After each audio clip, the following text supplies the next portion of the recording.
Okay, questions for... Mr. Calma, Who's filling the gap for the USA?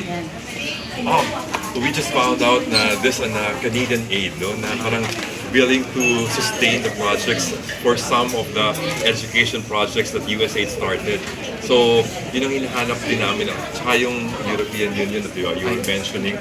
And then yung paglabas ng mga local, mga grant giving organizations na nandyan lang pala, existing, hindi na napapansin because there are bigger grants than like USAID, no? So, yun, parang ang ganda kasi may sumasalo. We just have to be very creative sa paghanap ng fund sourcing. Sir Shem, do you have any policy recommendations to the Philippine government on how to foster, better DEI focus CSR programs? Well, I mean, a lot of it is like in a lot of cases with we actually have a lot of good laws in place. The question is about executing and just making sure it's done. Again, from the, I was talking earlier when I was doing my little speech up there about how I looked in one specific sector, and I think with every sector it requires more depth in order to look at. But I think because we do have laws that students with disabilities need to have their education addressed.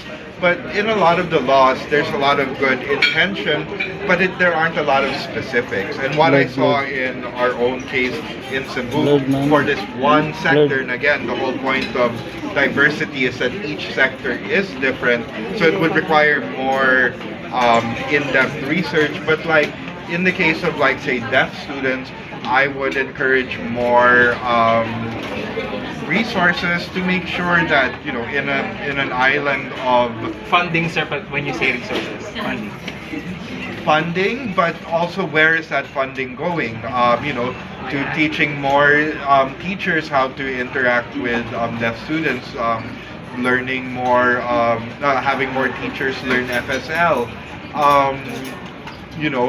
or setting up more programs that are addressing this one need in particular. So, like I said, there are two public schools in Cebu that offer senior high school, and they're for deaf students, and they're limited to 10 students to each school.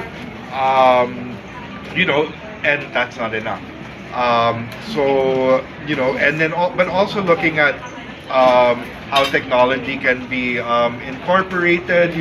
There's a lot of even free technologies now where, say for deaf students, and if their resources are digitized, then you can have in programs that read out loud the text on the screen so that deaf students can participate. So I'm talking a lot about deaf students because this is what I started my research into last year, so I know a little bit more about that. But the whole point of diversity is that there's so many subsectors, and you cannot do a one approach for all different needs. So it would take a lot of work. But it surprised me because that deaf friend that I had at university, for him, he had at least up to the basic education, and they do accommodate that. So we can definitely see what's been done in other countries. So how about tax incentives and exemptions? Are foundations being taxed by the government currently? It depends. Most of our membership is PCNC accredited, so we're actually tax deductible. But you have to go through that accreditation process in order to be tax deductible. So I think only about like 1 to 2% of all registered nonprofits in the Philippines are PCNC accredited. So the rest have donor tax when it goes to them.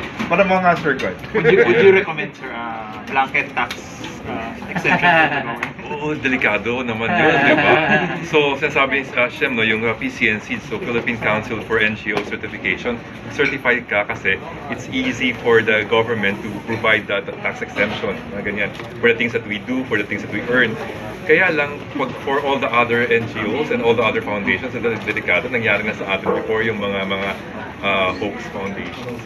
So okay na sa inyo yun, sir? Wala kayong hihiling? We're okay with that. We have to comply with the government requirements. So to make sure that things are being followed. But with regards to, again, going back to the thing that I was researching, I was very surprised to find out that when you hire people with disabilities, there are tax benefits to corporations hiring people with disabilities. I think half of there are only half of their salary is taxed for income tax.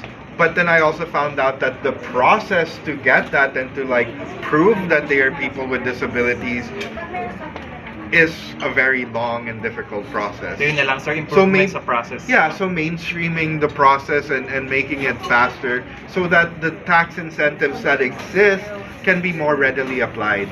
Sir, yung mga disabilities that's related to mental health, do you think we need to work on that? Yeah.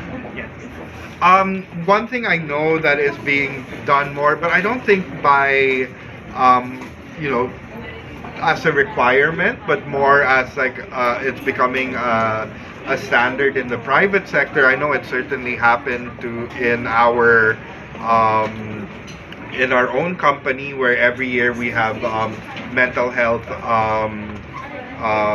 seminars as part of what HR does in terms of professional development, and more people are recognizing that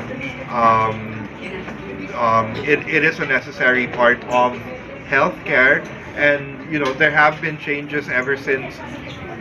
I think it was Senator Hontiveros, 4 years ago, passed the Mental Health Act, and that's been part of like promoting it among HR practitioners. And now HMOs do include some level, not complete, of mental health coverage. So I think it's improving, but of course, not just in business, but as a country, there's still an underappreciation for mental health. And a big part of that is also that, once you say, hey, we need to think of our mental health, we do have a lack of qualified mental health practitioners. So that's also the thing. Even if you recognize that there's a need, if there isn't a professional environment to accommodate that need, then it's like, so okay, we recognize mental health, where are we going to go? If you're not going to the professionals, then you're going to the internet, and there's a lot of great information on the internet, and there's a lot that is not great information on the internet. So maybe a more cost-effective way is in media literacy, in being able to recognize what are actually professional organizations giving professional mental health advice.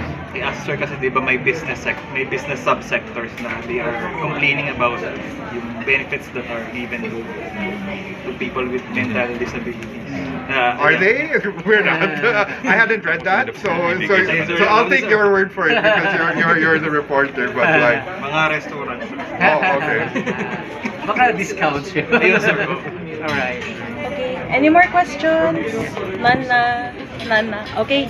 I think we can wrap up the... Thank you. Picture na lang daw po. Ulit. Okay. Thank you.